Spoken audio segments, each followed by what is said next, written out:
তোমাদের চ্যানেলে তোমাদের স্বাগত জানাই। প্রিয় ষষ্ঠ শ্রেণীর শিক্ষার্থী বন্ধুরা, আশা করি তোমরা ভালো আছো। আজকে আমরা এই ভিডিওতে আলোচনা করব ফার্স্ট সামারটিভ ইভ্যালুয়েশন ক্লাস 6 ম্যাথমেটিক্স বা গণিতের একটি প্রশ্নপত্র নিয়ে।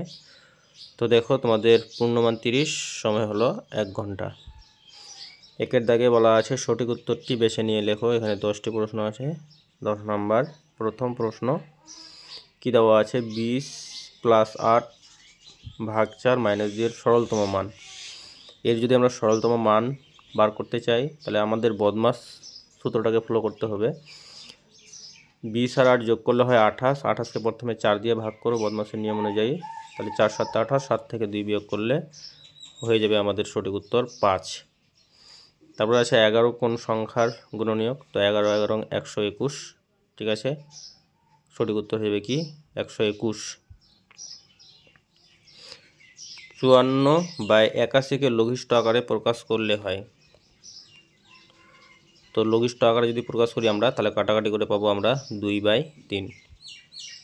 5 - 0.555 যদি আমরা বিয়োগ করি, তাহলে পাবো আমরা 4.445।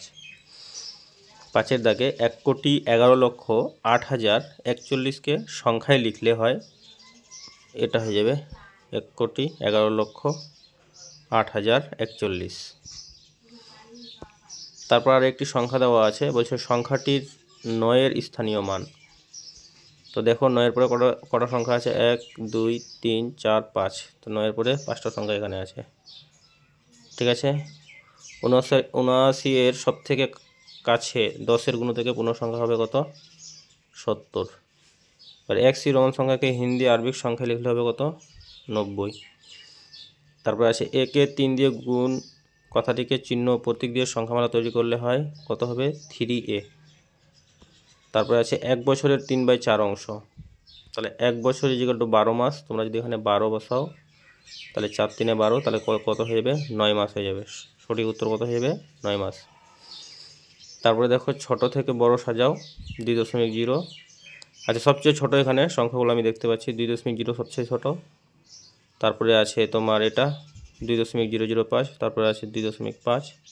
তারপরে আছে কি 20।